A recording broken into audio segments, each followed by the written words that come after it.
The third fruit of the Spirit, the third quality of Christlikeness that we're going to study, is that of peace. When we come to this quality, this virtue, however, we face a dilemma, much like we did when we talked about love. This word peace, it's a word that we use so frequently, so commonly that sometimes it's unclear exactly what we mean by it. Most often, we tend to think of peace in one of two different ways. Sometimes we think of it negatively, simply as the absence of conflict or dispute. It's often what people mean when they talk about peace between nations, that there's an end or a prevention of conflict or war. That's why in 1973, people like Henry Kissinger and Le Duc Tho were given a Nobel Peace Prize for negotiating a ceasefire in Vietnam. It's why that same Peace Prize has been given to organizations who are working to seek for nuclear disarmament, to prevent war. It's why therapists sometimes, when they're talking about roles in family systems, they'll sometimes talk about the peacemaker as the person who mediates and helps the family to avoid conflict. That's one way of thinking about peace, as the absence of conflict.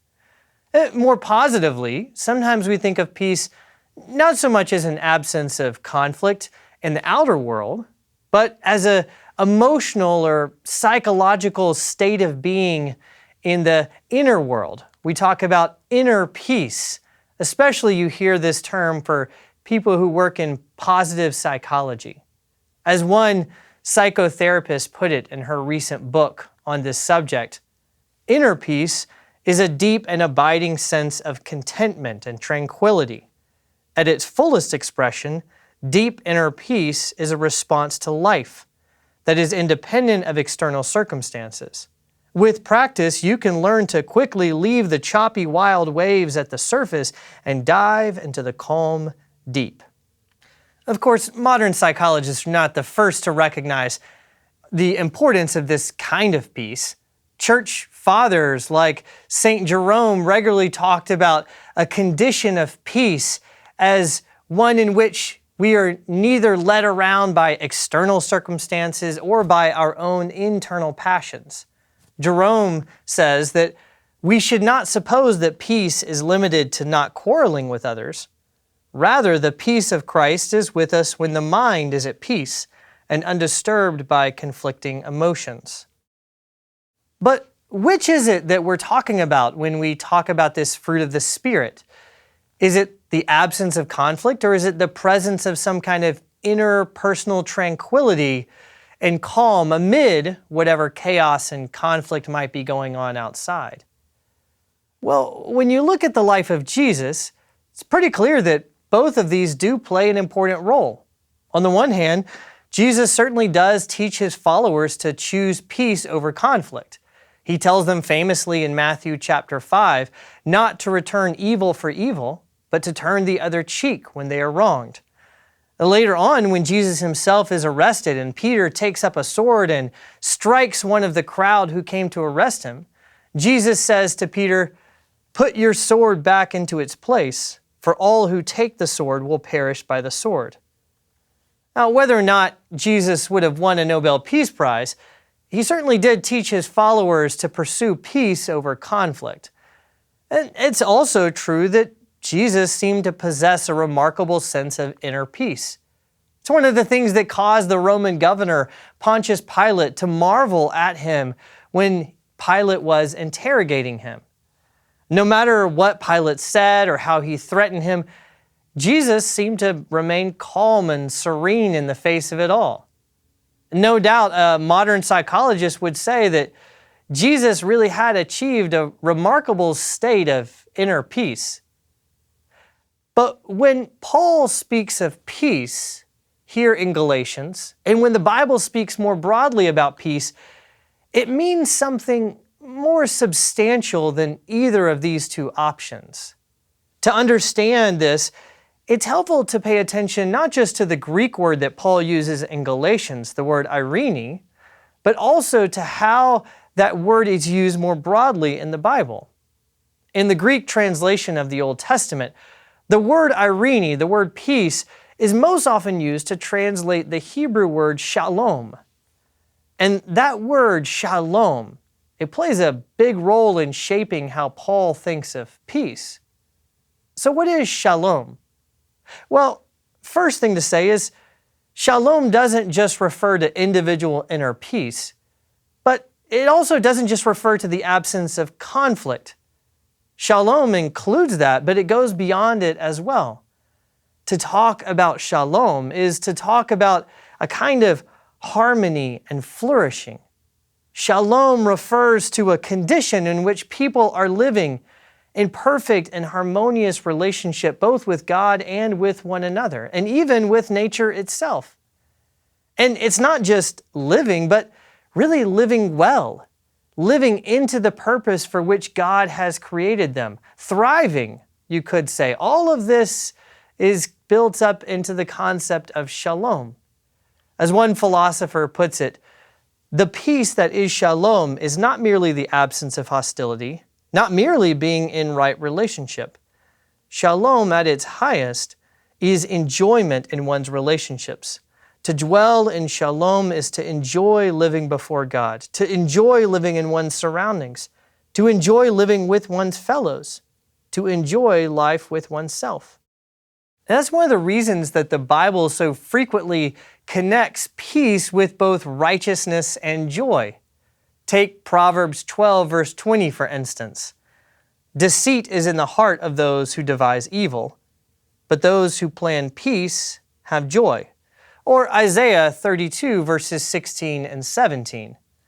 Then justice will dwell in the wilderness, and righteousness abide in the fruitful field. And the effect of righteousness will be peace, and the result of righteousness, quietness and trust forever. Well, why is peace so intimately connected with righteousness and joy? Well, it's because, as that philosopher said, true peace, shalom, consists not only in living in a harmonious relationship with God and with others, in right relation with people, but also living in such a way that brings real joy. And this is a wonderful vision of life. More wonderful, in fact, than most people would dare to dream. It sounds too utopian almost. So how do we attain it?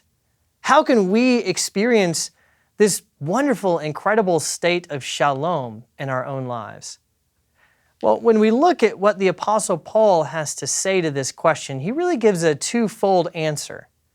On the one hand, Paul will say that peace isn't something that we achieve, but it is instead something which God creates and grants to us as a gift.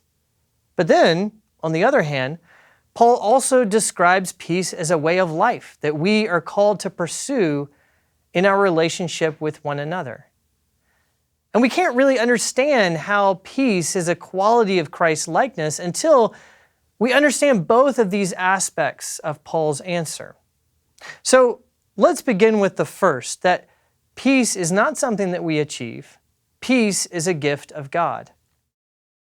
When Paul talks about the relationship between Jesus and peace, he tends to focus not so much on how Jesus himself experienced peace, but rather how Jesus was God's means of granting peace to us.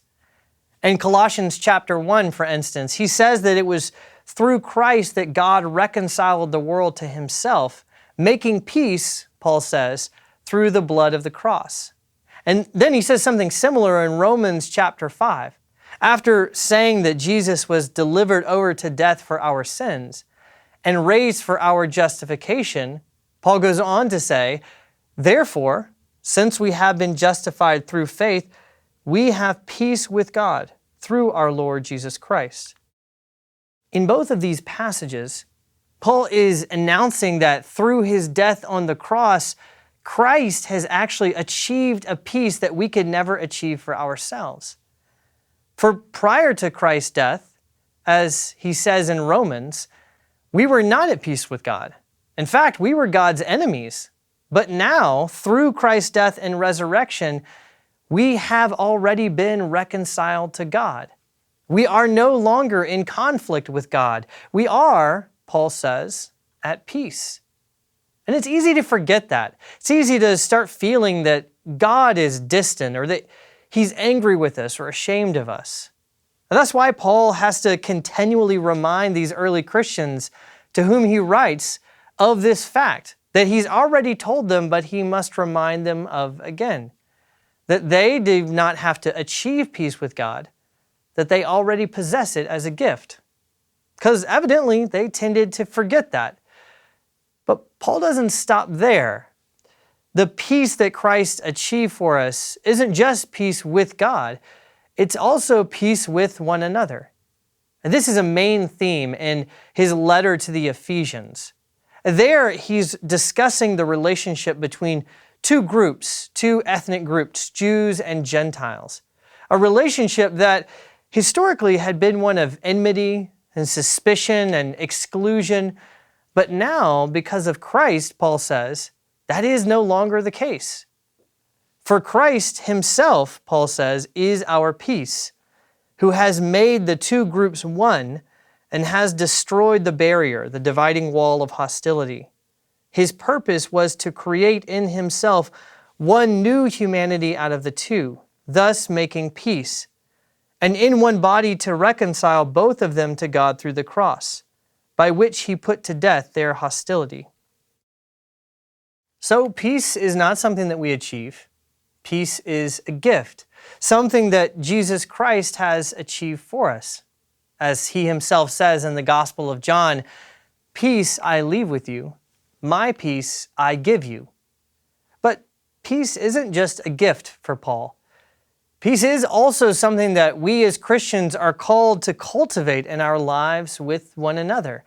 Peace is a gift, yes, but peace is also a way of life. Now, perhaps it goes without saying that peace seems to be in rare supply these days.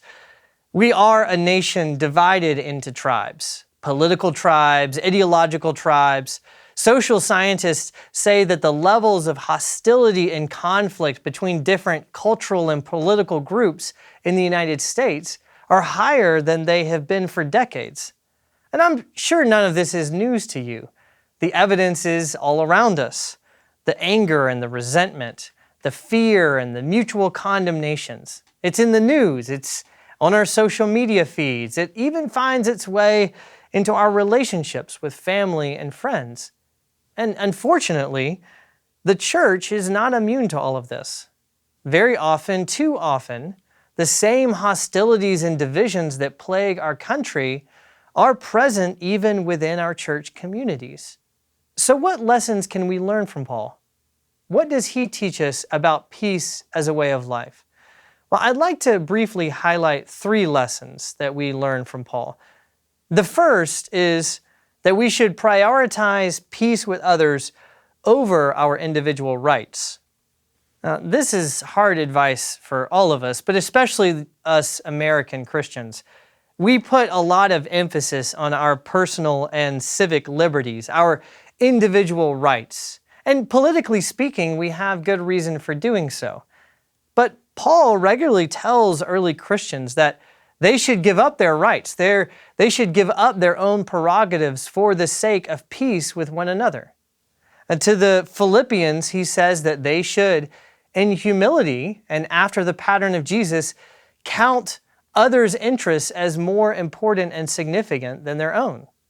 And when he writes to the Christians in Rome, who are having this conflict about whether eating meat sacrificed to idols is permissible or not, Paul says that those who are stronger in their faith and who have right and liberty to eat as they want, that they should give up those rights and liberties for the sake of those who are weaker in the faith. The Christians may have rights, but for Paul, they must also learn to give them up, so that, as he says in Ephesians chapter 4, they may maintain the unity of the Spirit in the bond of peace. So that's one way to live at peace. Make peace of greater importance than the ability to exercise your individual rights. The second strategy we learn from Paul is to speak truth to one another in love. And sometimes the way that we maintain peace with the people we love is simply by avoiding certain subjects. And, if you think of peace as simply the absence of conflict, then that makes sense. If your goal is simply not to fight, then sometimes the best strategy is just to avoid the topics that you know are going to cause an argument. But remember, the peace that Paul has in mind isn't just the absence of conflict. And he doesn't counsel Christians to avoid disagreement.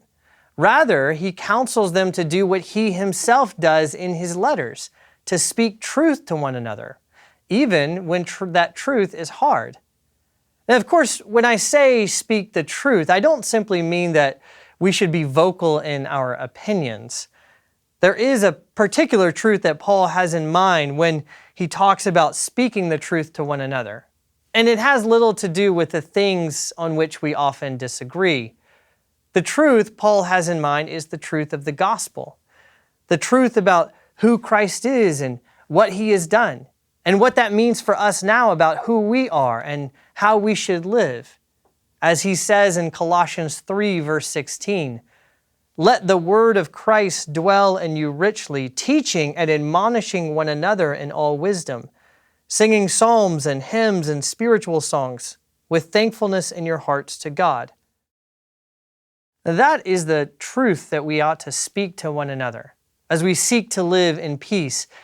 And as we speak the truth, it's important to remember one other thing that Paul says, which is that our speech must be joined to love. Speaking the truth in love furthers peace. Speaking the truth without love often destroys it.